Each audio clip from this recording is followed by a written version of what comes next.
Hey guys, it's Riley with Riley's Marine, and today we're working on a 225 Yamaha. So this is a 3.3 liter. This motor is a 2013. They made these motors from probably about 2003, and I've seen ones as new as about 2018. So what we're doing today is we're doing an oil change on it, and gear oil change. I don't know when the last time it was done on this boat, but I'm just gonna, to be safe, let's just change it. So the first step is you gotta remove the cowling. So on this motor, we have 3 latches, so 2 on the back, and 1 more in the front.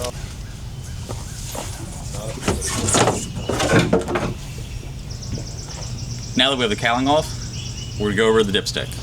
So in this motor, I prefer to suck the oil out through the dipstick as opposed to drain it. That's because these Allen head bolts right here, they like to strip out.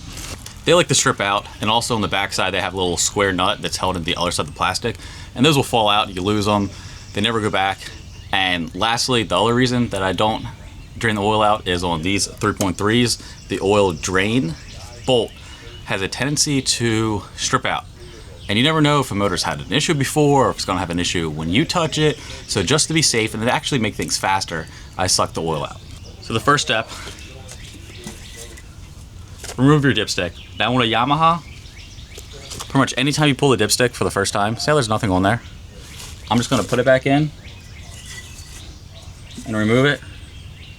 And now there's oil on it. It's weird how Yamahas do that, but never go by the first pull. I'm gonna wipe it off, I'm gonna set it aside. Now using my oil extractor, I'm gonna take my medium-sized hose and put it right down the dipstick hole. Connect the 2 hoses together, and now just pump the extractor.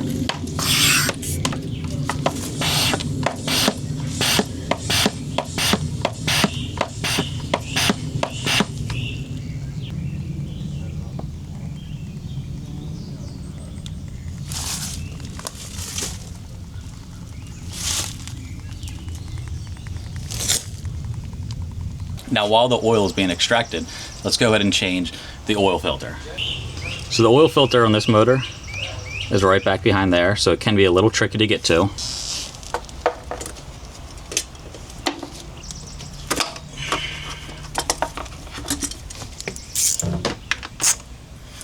For simplicity's sake, I want to take off this low pressure fuel filter housing just to give myself a little bit more room to get to the filter.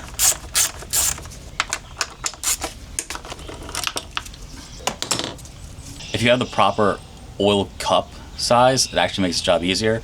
I used to have them, I just can't remember what happened to them, so I want to try to do them with just pliers. There is an oil pressure sensor right there. Make sure you don't hit that sensor. It is very fragile and very easy to break, and they're about $300, $350 for a new one, so just be very careful.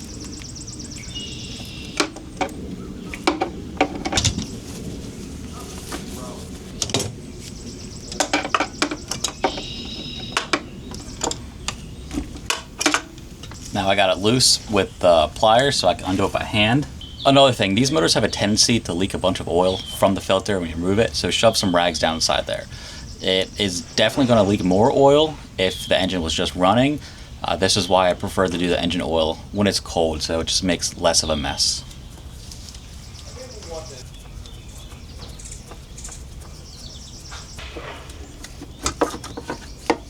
We got the filter off. And as far as I can remember, N26 is for the newer 4.2 liters and just the newer, larger outboards. I was like, I could have swore this is the 69J oil filter. So I checked one line. Sure enough, I was correct, and this motor actually had the wrong oil filter on it. So the oil filter that this is supposed to have is that part number right there. So 69J13440, and then 04 is just the newest version. F225A 03 through current on there. The lesson I'm trying to bring across to you guys is never trust the part number that was on the motor. Always double check through the parts diagrams and make sure the filter that you're using is the correct one.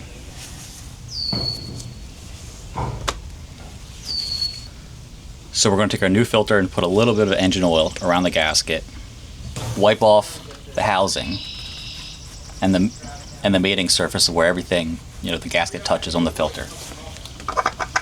And go ahead and screw your filter on. You do not need to use any tools to tighten the filter. Just go until the gasket touches and turn it another 3/4 of a turn. Or at this point, there's usually a little bit of oil on your hand, so just turn it until you can't turn anymore by hand. And that's usually about 3/4 of a turn. Now is about the time where you clean up your oil mess that you made inside the engine. So using my favorite degreaser, some spray nine. We're just gonna spray it down the side there and just wipe everything down. I know you can't get it all, just do your best. That's what I try doing, just doing my best, and you know, it's usually pretty good. Now we can put the fuel filter housing back on. It's just two 10mm bolts, so it's super easy to get it out of the way just to give us a little more room.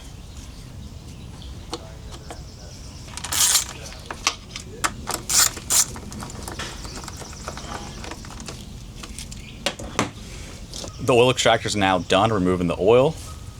That's kind of why I like doing it that way, is it just sucked the oil out while I was doing the filter. By the time I was done the filter, the oil's done being sucked out. It just makes everything easier and cleaner.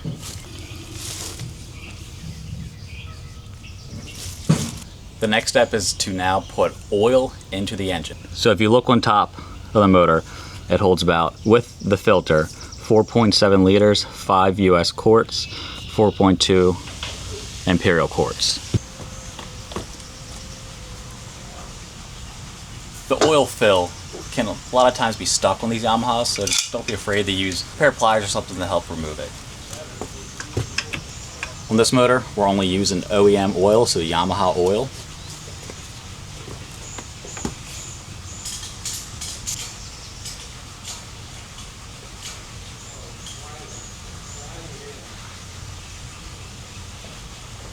So I added a gallon, so now I'm going to just check the oil.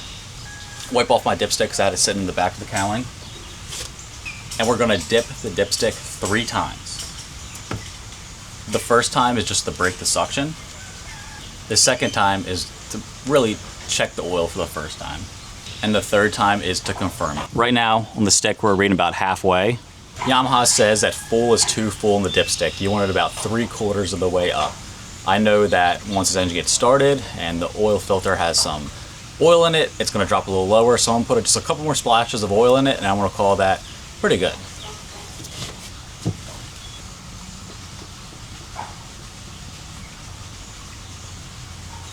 Now that we're done putting oil in it, we can remove the funnel. Put the rag under the funnel so it doesn't drip everywhere. Don't forget to put the cap back on. So now it's time to change out the gear oil. So the gear oil has its lower screw and it has an upper screw. The lower one is where we're going to drain it and fill it. The upper one is just a vent. If you don't have a good size screwdriver, a lot of times you can strip out the screws. So just make sure you have a decent size one. The one that I use is a 3/8 inch head. So you want to take out the lower one first.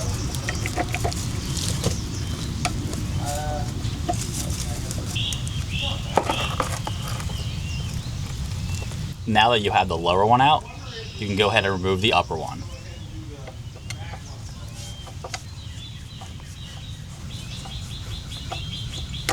So there is a difference between the lower screw and the upper screw. The lower one has a magnet on top and the upper one does not. Now it's a good thing we're doing this because if you look at what's in my hand, someone had the gaskets double stacked. And you can see a part of a broken one there, another part of a broken one. And these gaskets, they are so paper thin. There's not much to them. I'm really surprised that there's no water inside of this gear case. So you definitely want to make sure you replace your gasket every time you change your gear oil. We're just going to let this gear oil drain for a while. Let it get a majority of the oil out. And in the meantime, just wipe off the plugs and install the new gasket onto the drain plugs. So now this is draining. This is a good time to tell you guys about this thing that I've started. It's called a watt page. Obviously, I'm making these YouTube videos. And I like teaching you guys stuff, but I can't always teach you all the really in-depth stuff in like a 20 or maybe 30-minute long video. So what my watt page is for is it's a place where I can make longer, more in-depth videos and also structure them in a really well-organized way where each type of motor will have its own categories. Like for this motor, for example, would have like the engine oil as its own video, gear oil as its own video, spark plugs as its own video, the water pump as its own video. So it's really easy to follow the steps and it's much more in depth Now, of course, this is something that is paid. It's a paid thing, but it's only $4.99 a month if you're one of the early people that join in. You know, as I make more videos and I put a lot more time into it, the price will go up. But if you join early on, your price will stay locked in at $4.99 a month.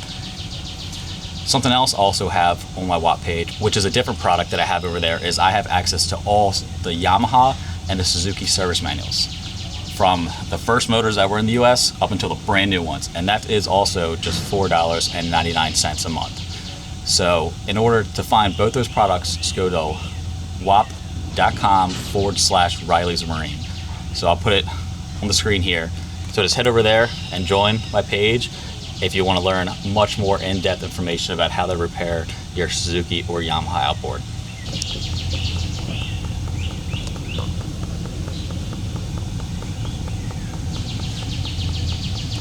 So I let the gear oil drain for about 10 minutes. So now it's time to start filling it. I have this nice pump that you just pressurize it and it fills it up with gear oil.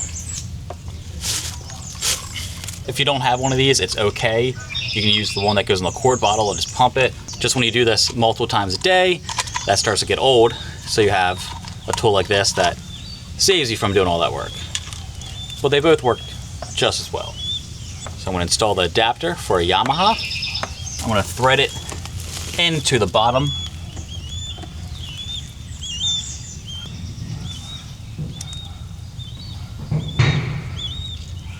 I also like to put another set of fittings on the top just to try to prevent the gear oil from running down the gear case and making a mess, but that is completely optional.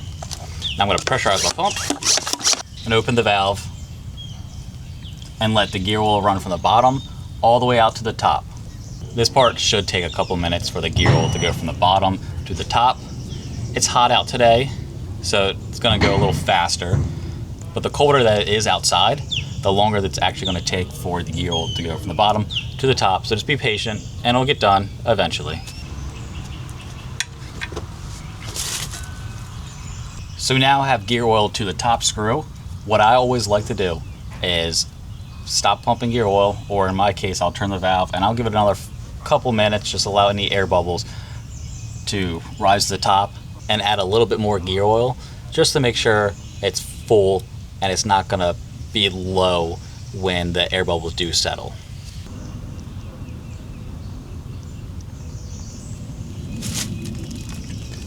Okay, so now I gave it some time. I added some more gear oil and it should be good. So what I'm going to do now is I'm going to take this top fitting out.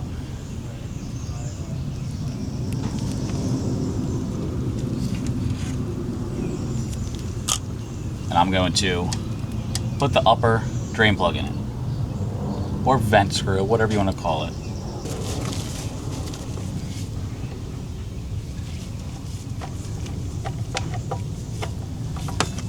Give it a good snug turn.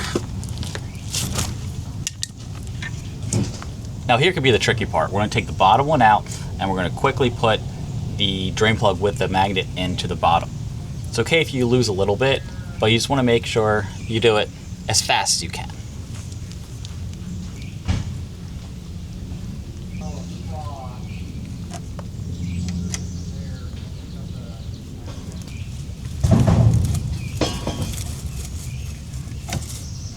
Don't forget to tighten the lower screw. I know that when you're doing the whole exchange of pulling the filled tube out and putting the screw in, you might not be able to get to your screwdriver right away, but make sure you do not forget to tighten that screw, or else you will have a bad time.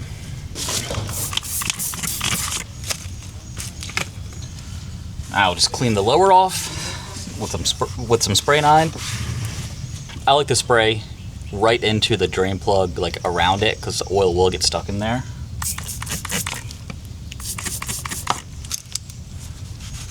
This just helps for when you put the motor in the water, you don't leave a shine of oil, and sometimes that can be scary when you just serviced your boat and you put it in the water and it looks like your boat is leaking. So just do your best to clean up as much as you can and you should be good.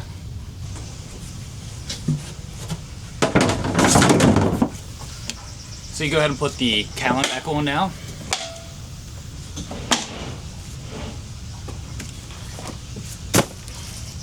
But we're about done, and that's how you do an oil change and gear oil change on your Yamaha F225. If you guys found this video helpful, click the like button, click subscribe, leave a comment. But thanks for watching, and I'll see you guys next time. Thanks. There's a lot of thanks.